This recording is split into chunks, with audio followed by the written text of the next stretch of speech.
Alright, மக்களே, welcome to week 5 of our rust basics series. எனக்கே ஆச்சரியமா இருக்குது இவ்வளோ கன்சிஸ்டண்ட்டாக நான் இத்தனை வீடியோஸ் போட்டுட்டு இருக்கிறேன்னு. பட் அதுக்கு எல்லாத்துக்குமே காரணம் நீங்கள் தான். உங்களோட சப்போர்ட்டுக்கு மிக்க மிக்க நன்றி. போன வாரமே நான் சொல்லியிருப்பேன். எனிவேஸ், நம்ம ஒரு சின்ன ரீகேப் பார்த்துட்டு அதுக்கப்புறம் புது டாபிக்ஸ் என்ன படிக்க போகிறோங்கிறத பார்த்துடலாம். கண்ட்ரோல் ஃப்ளோ எல்லாருக்குமே தெரிஞ்ச அந்த இஃப் எல்ஸ் அதெல்லாம் எப்படி பண்ணுறதுங்கிறத பார்த்தோம். அதுக்கப்புறம் கண்ட்ரோல் ஃப்ளோனால என்ன, ஒரு இடத்துலேருந்து இன்னொரு இடத்துக்கு பிரான்ச் ஆகிறதும் அதே விஷயம் திரும்ப திரும்ப நடக்கிறதும் தான் கண்ட்ரோல் ஃப்ளோன்னு நம்ம வந்து ஷார்ட்டாக சொல்கிறோம். ஏன்னா பை டிஃபால்ட் நம்ம சிபியூ எல்லா இன்ஸ்ட்ரக்ஷன்ஸுமே சீக்வென்ஷியலாக தான் எக்ஸிக்யூட் பண்ணிட்டு வரும். அந்த இடத்துல எனக்கு ஒரு பிரேக் தேவை, எனக்கு இங்கிருந்து இங்கே குதிக்கணும் இன்ஸ்ட்ரக்ஷன், இல்லைனா திரும்பவும் இதே இன்ஸ்ட்ரக்ஷன் ஃபர்ஸ்ட்லேருந்து ஆரம்பிக்கணுங்கிறது தான் அந்த ஃப்ளோவை நம்ம டிஸ்டர்ப் பண்ணுறோம். அதனால தான் அதுக்கு பேர், அந்த ஃப்ளோக்கு நம்ம கண்ட்ரோல் எடுக்கிறோம். ஸோ அதனால தான் கண்ட்ரோல் ஃப்ளோன்னு சொல்கிறோம். புரிஞ்சிருக்கும் நம்புகிறேன். புரியலன்னா பழைய வீடியோஸ், அதாவது லாஸ்ட் வீக்கில் நான் ரொம்ப ரொம்ப தெளிவாக எக்ஸ்பிளைன் பண்ணியிருப்பேன், போய் பாருங்க. தென் நம்ம ஸ்ட்ரக்சர்ஸ் அண்ட் ஈனம்ஸ் பார்த்தோம், கரெக்டுங்களா? ஸ்ட்ரக்சர்ஸ்னா என்னன்னு சொல்லியிருந்தேன் லாஸ்ட் வீக்கே. ஒரு மல்டிபிள் டேட்டா செட் உங்ககிட்ட இருக்குதுன்னா அதை எஃபிஷியண்ட்டாகவும் லெஜிபிளாகவும் ஆர்கனைஸ் பண்ணுறதுக்கான ஒரு யுக்தி. ஈனம்ஸுங்கிறது if you have multiple choices, ஒன்றுக்கும் மேற்பட்ட ஆப்ஷன்ஸ் இருக்கிறப்போ ஒன்று தான் எனக்கு பிக் பண்ணணும், ஆனால் எனக்கு அதுக்கு ஒரு பேர் வேணும் அப்படிங்கிறதுக்கு உங்களுக்கு என்யூமரேஷன்ஸ் யூஸ் ஆகும். நீங்கள் மெட்டா லாங்குவேஜஸ்லேருந்து வரீங்க, like OCaml or ML or F sharp or Clojure, அதுலேருந்து வரீங்கன்னா இதை வந்து அப்ஸ்ட்ராக்ட் டேட்டா டைப்ஸ்ன்னு சொல்லுவாங்க, ஏடிடிஸ் அப்படின்னு. Abstract data types. ஸோ அதையும் நம்ம பற்றி பார்த்தோம். எப்படி நம்ம வந்து ஒரு ஸ்ட்ரக்சரில் மெத்தட் எழுதணும், எப்படி நம்ம ஒரு ஈனமில் மெத்தட் எழுதணும், என்னென்ன மாதிரி மெத்தட்ஸ் அவைலபிள் இருக்குது, இதுக்கு அர்த்தம் என்ன, இதனை கோலப்புள்ளியான்னு கேட்கக்கூடாது. இது போன வீடியோ பார்த்துருந்தீங்கன்னா உங்களுக்கு தெரியும். இது எப்படி பண்ணுறதுங்கிறத நம்ம பார்த்தோம். டாட் நோட்டேஷன் எதுக்கு யூஸ் ஆகுதுங்கிறத பார்த்தோம். ஸோ யா, இந்த டாபிக் நம்ம முடித்தோம். நெக்ஸ்ட்டு ஆப்ஷன்ஸ் பார்த்தோம். நமக்கு எதுக்கு ஆப்ஷன்ஸ் தேவை அப்படிங்கிறத நான் ஓரளவுக்கு ஷார்ட்டாக நான் சொல்கிறேன். ஒரு பர்டிகுலர் ஃபங்க்ஷன் கால் செய்கிறப்பவோ இல்லை ஒரு பர்டிகுலர் எக்ஸிக்யூஷன் நடக்கிறப்பவோ there won't be a guarantee that you will have a value always. அங்கே வேல்யூ இல்லாமையும் போகலாம். அங்கே ஒரு நல் அப்படிங்கிற அந்த ஒரு வேல்யூ கொடுக்கலாம். ஸோ அந்த மாதிரி நேரத்தில் உங்களுக்கு ஆப்ஷன்ஸ் கை கொடுக்கும். ஏன்னு நான் சொன்னேன், ரஸ்ட்டுக்கு வந்து நல் பாயிண்டர் கிடையாது. அந்த நல் பாயிண்டரோட குறைய தீர்த்து வைக்கிறதுக்கு தான் நமக்கு ரெண்டு ஆப்ஷன்ஸ் இருக்குது. ஒன்று நன், இன்னொன்று சம். இந்த ரெண்டு ஆப்ஷன்ஸ் இருக்குது. ஓகேங்களா? அதை பற்றி நம்ம தெளிவாக பார்த்தோம். Then followed by error handling using result. அதே லாஜிக் தான். ஓகேங்கிற வேல்யூனா கரெக்டாக அமைஞ்சிருச்சுங்கிறது அர்த்தம். இருந்ததுன்னா ஏதோ ஒரு பாசிபிள் எரர் இருக்குது அப்படின்னு அர்த்தம். நீங்கள் உங்களோட ட்ரை கேட்ச் ஸ்டேட்மெண்ட்ஸ் எல்லாம் மற்ற லாங்குவேஜில் பார்த்துருப்பீங்க. லிட்ரலி அந்த லாஜிக் தான். அதுவும் நம்ம பார்த்தோம். எதுக்கு நம்ம இந்த கொஷின் மார்க் யூஸ் பண்ணுறோங்கிறதும் பார்த்தோம். கொஷின் மார்க் யூஸ் பண்ணுறது மூலயமா நம்ம வந்து ஏர்லி ரிட்டர்ன் செய்ய முடியும் எரர்ஸை. சில பேர் சொல்லுவாங்க மல்டிபிள் கொஷின் மார்க்ஸ் ஒரு பெரிய ஃபங்க்ஷனில் யூஸ் பண்ணாதீங்க, உங்களோட கண்ட்ரோல் ஃப்ளோ கெடுக்கும் அப்படின்னு சொல்லுவாங்க.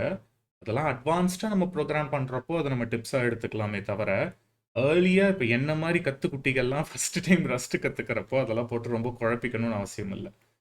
சரிங்களா? ஸோ இதுதான் ஒரு சின்ன ரீகேப்பாக கொடுக்கணும்னு நினச்சேன், நான் கொடுத்துட்டேன். இந்த வாரம் நம்ம பார்க்க போகிற டாபிக்ஸை நான் இங்கே சொல்லிடுறேன். அதுக்கப்புறம் அது ஒன்று ஒன்றா பார்க்கலாம். சில டாபிக்ஸ் நான் போன வாரத்தில் சொல்லலை. I wanted to add those. பார்க்கலாம் அது எப்படி என்னால் அதை ஃபிட் பண்ண முடியுதா இல்லையான்னு. Not gonna give you guarantee or something. அது என்னால் முடிஞ்சதுன்னா நான் ஃபிட் பண்ண ட்ரை பண்ணுறேன், இல்லைன்னா ஒன்றும் பிரச்சனை இல்லை, நம்ம வீக் 6 கூட போட்டுக்கலாம். We have lots of weeks to come by. சரிங்களா? ஸோ ஃபர்ஸ்ட் டாபிக் நான் ப்ராமிஸ் பண்ண மாதிரி ஜெனரிக்ஸ் அப்படின்னா என்னங்கிறத பார்ப்போம். சின்னதாக ஷார்ட்டாக சொல்லணும்னா, ஒரு நம்பரை ஆட் பண்ணுறீங்கன்னா அந்த நம்பர் வந்து 8 பிட் நம்பராக இருக்கலாம், 16 பிட் நம்பராக இருக்கலாம், 32 பிட் நம்பராக இருக்கலாம். 4 ஃபங்க்ஷன் எழுதுறதுக்கு ஒரே ஃபங்க்ஷனில் எப்படி 4த்தையும் நீங்கள் வந்து ஜெனரேட் பண்ண முடியும் அப்படின்னு. This is something that happens in compile time. ஏன்னா அந்த கம்பைலரே என்ன பண்ணிடும்னா பாசிபிலிட்டியாக இருக்கிற எல்லா வேல்யூஸ்க்கும் அதுவே ஃபங்க்ஷன்ஸ் கிரியேட் பண்ணிடும். ரெண்டு வகையாக நீங்கள் வந்து டிஸ்பேட்ச் பண்ணலாம் இந்த மாதிரி ஃபங்க்ஷன்ஸை. ஸ்டாட்டிக் டிஸ்பேட்ச், டைனாமிக் டிஸ்பேட்ச் அப்படின்னு. இப்போ நான் சொன்னேன் பார்த்தீங்களா இந்த generics, it's called as a static dispatch.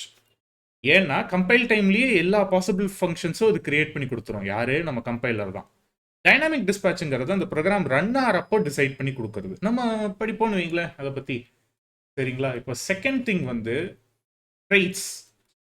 மற்ற லாங்குவேஜில் பார்த்துருப்பீங்க, இது இன்டர்ஃபேஸ் மாதிரி தான் இருக்கும். ஒரு பர்டிகுலர் ஆப்ஜெக்ட்டுக்கு அந்த எபிலிட்டியை கொடுக்கறதுக்கு சில ரெக்குவயர்மெண்ட்ஸ் தேவைப்படும். அதுதான் ட்ரெய்ட்ஸ் மூலிமா நம்ம வந்து பூர்த்தி செய்வோம்னு வைங்களேன். நம்ம இதில் டிஸ்பிளே அண்ட் டீபக்னு 2 ட்ரெய்ட் பார்த்தோம், ஞாபகம் இருக்குங்களா? எல்லாத்துக்கும் நம்ம பிரிண்ட் பண்ணுறப்போ இந்த 2 பர்சன்ஸ் வந்துக்கிட்டே இருந்தாங்க. பிரேசஸ் யூஸ் பண்ணுறப்போ display, braces with colon and question மார்க்குக்கு டீபக். அது நம்ம என்னென்னு இந்த இதில் பார்த்துருவோம்னு வைங்களேன். தேர்ட் வந்து மாடியூல்ஸ். மாடியூல்ஸ் எதுக்கு யூஸ் ஆகும்னா, ஆப்வியஸ்லி நீங்கள் உங்களோட மெயின் ஃபங்க்ஷனில் மொத்த ப்ராஜெக்டும் எழுத போகிறது இல்லை, provided it is long enough. சின்னதாக இருந்துச்சுன்னா மெயின் ஃபங்க்ஷன்லேயே எழுதிடலான்னு வைங்களேன். ஒரு multi-1000 லைன் ப்ராஜெக்ட், பெரிய பெரிய ப்ராஜெக்ட்ஸ் எல்லாம் ஆப்வியஸாக மல்டிபிள் ஃபைல்ஸ் தேவைப்படும். ஜாவாஸ்கிரிப்ட்லேருந்து வந்தீங்கனாலும் சரி, பைத்தன்லேருந்து வந்தீங்கனாலும் சரி, எப்படியும் இந்த இம்போர்ட்டுங்கிற வார்த்தையை கடந்து வராமல் இருந்திருக்கவே மாட்டீங்க. அதுக்கு காரணம் மல்டிபிள் ஃபைல்ஸ் இருக்கிறது. கரெக்டு தானே? ஸோ அதை யூஸ் பண்ணுறது எப்படிங்கிறது இந்த மாடியூல் செக்ஷனில் பார்ப்போம். ஃபோர்த் செக்ஷன் வந்து எல்லாருமே பயப்படக்கூடிய ஒரு பெரிய டாபிக் ரஸ்ட்டை பொறுத்த வரைக்கும், லைஃப் டைம்ஸ். லைஃப் டைம்ஸ்னோடனே அர்ஜுன் தாஸ் சொன்னது தான் ஞாபகம் வருது, லைஃப் டைம் செட்டில்மெண்ட் அப்படின்னு. அந்த அளவுக்கு கணீர்னு இருக்கக்கூடிய ஒரு கான்செப்ட் தான் வைங்களேன் லைஃப் டைம்ஸுங்கிறது. But from a computer science perspective உங்களால் ஆர்கிடெக்சரை புரிஞ்சுக்க முடிஞ்சுது, ஒரு ஆப்ரேட்டிங் சிஸ்டம் புரிஞ்சுக்க முடிஞ்சுது அப்படின்னா இட் இஸ் நாட் தட் ஹார்டுங்க, to be Frank.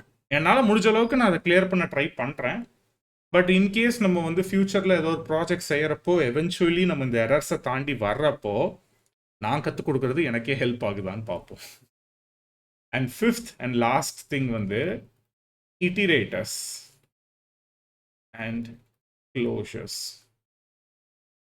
So functional ப்ரோக்ராமிங்கில் உங்களுக்கு ஹெல்ப் பண்ணக்கூடிய இந்த 2 கான்செப்ட் தான் இட்டிரேட்டர்ஸ் அண்ட் க்ளோஷர்ஸ். க்ளோஷர்ஸுங்கிறது நீங்கள் ஆல்ரெடி ஏதோ ஒரு ஹை லெவல் லாங்குவேஜில் இருந்து வந்திருந்தீங்கன்னா உங்களுக்கு தெரிஞ்சிருக்கும். ஒரு ஃபங்க்ஷனே ஒரு ஆர்குமெண்ட்டாகவும் நீங்கள் பாஸ் பண்ணலாம், ஒரு ஃபங்க்ஷனை உங்களால் ரிட்டர்னும் பண்ண முடியும். அந்த 2 விஷயத்தையும் அவங்க என்ன சொல்லுவாங்கன்னா ஃபர்ஸ்ட் கிளாஸ் சிட்டிசன்ஸ்ன்னு சொல்லுவாங்க. Functions are always called as first class citizens அப்படின்னு.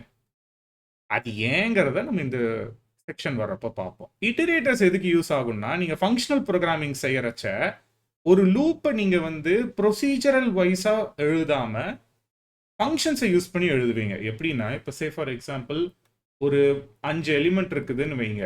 நான் அந்த 5 எலிமெண்ட் எப்படி இட்ரேட் பண்ணுவேன்? ஃபார்ன்னு கொடுத்து அந்த இண்டெக்ஸ் ஒன்று எழுதி, அதுக்கப்புறம் இங்கே கேர்லி பிரேசஸ் எழுதி, அதுக்குள்ளே என்னென்ன எழுதணுங்கிற ஸ்டெப்ஸை இந்த கேர்லி பிரேசஸ்க்குள்ளே நான் வந்து எழுதுவேன். கரெக்டாக? இப்போ இதுவே நான் இங்கே டாட் வச்சு இட்டர் அப்படின்னு கொடுத்து அதுக்கப்புறம் திரும்பி டாட் வச்சு என்ன வேணும், இப்போ நான் இந்த ஃபங்க்ஷன்ஸில் இருக்கிற எலிமெண்ட்ஸை வந்து ஃபங்க்ஷன்ஸுங்கிற அந்த அரேல இருக்கிற எலிமெண்ட்ஸை நான் வந்து ஃபில்டர் பண்ணணும்னா அதுக்கு ஒரு தனி மெத்தட் இருக்குது, ஃபில்டர்னு. அதுக்கப்புறம் அது எல்லாத்தையும் கூட்டணும், இல்லைனா வகுக்கணும், இல்லைனா ஏதோ ஒன்று செய்யணும் அப்படின்னா அதுக்கு ஒரு ஃபங்க்ஷன் இருக்குது. So instead of writing it in a procedural way, you can chain those procedures in a functional manner. அதுக்கு யூஸ் ஆகிறது தான் இட்டரேட்டர்ஸ். ஃபங்க்ஷனல் ப்ரோக்ராமிங்லேருந்து யாராவது வந்திருந்தீங்கன்னா ஆப்வியஸாக இது உங்களுக்கு புதுசாக இருந்திருக்காது. ஸோ அவ்வளோதான் மக்களே, இதுதான் நான் சொல்லணும்னு நினச்சேன். இந்த டாபிக்ஸ் உங்களுக்கு பார்த்தாலே தெரியும், it's a little bit heavy. இந்த வாரம் கொஞ்சம் ஹெவியாக இருக்கும். அதனால தான் நான் சொன்னேன், இன்கேஸ் என்னால் இந்த 5 டாப்பிக்கை ஃபிட் பண்ண முடியலன்னா what I do is I try to split these parts into sub parts. அதை நான் பார்ட் 1 பார்ட் 2 நான் ஒரு டேஸில் வைக்க பார்க்குறேன். அகைன் இது எதுவுமே கேரண்டி இல்லை, ஏன்னா நான் இன்னும் ஃபுட்டேஜை ரெக்கார்ட் பண்ணல, ரெக்கார்ட் பண்ணாமல் தான் சொல்லிட்டு இருக்கிறேன். எனக்கு ஹெவியாக ஃபீல் ஆச்சுன்னா இந்த இப்போ சே ஃபார் எக்ஸாம்பிள் ட்ரெய்ட்ஸ் எனக்கு ஹெவியாக ஃபீல் ஆச்சுன்னா ட்ரெய்ட்ஸ் பார்ட் 1 ட்ரெய்ட்ஸ் பார்ட் 2 நான் போடுறேன். அப்படி இல்லை என்னால் ட்ரெய்ட்ஸை ஒரே வீடியோலேயே நான் வந்து ஃபிட் பண்ண முடிஞ்சதுன்னா will be able to cover the rest. எனக்கு தெரிஞ்சு உங்களுக்கு ஹெவியாக ஃபீல் ஆகிறது எங்கே ஃபீல் ஆகும்னா கண்டிப்பாக ட்ரெய்ட்ஸில் ஃபீல் ஆகும், கண்டிப்பாக லைஃப் டைம்ஸில் ஃபீல் ஆகும். மற்றபடி எனக்கு தெரிஞ்சு கொஞ்சம் மற்றதெல்லாம் ஈஸியாக தான் இருக்குன்னு வைங்களேன். ட்ரெய்ட்ஸ் அண்ட் லைஃப் டைம்ஸை நீங்கள் தாண்டிட்டிங்கனாலே மற்றதெல்லாம் ஈஸியாக தான் இருக்கும் எனக்கு தெரிஞ்சு. ஸோ யா, இதோட நான் முடிச்சுக்கிறேன். ஆஸ் யூஷுவல் உங்கள் சப்போர்ட்டுக்கு நன்றி. நம்ம இந்த வாரத்தை இனிதே தொடங்குவோம். நன்றிகள் பல. டூடல்ஸ்.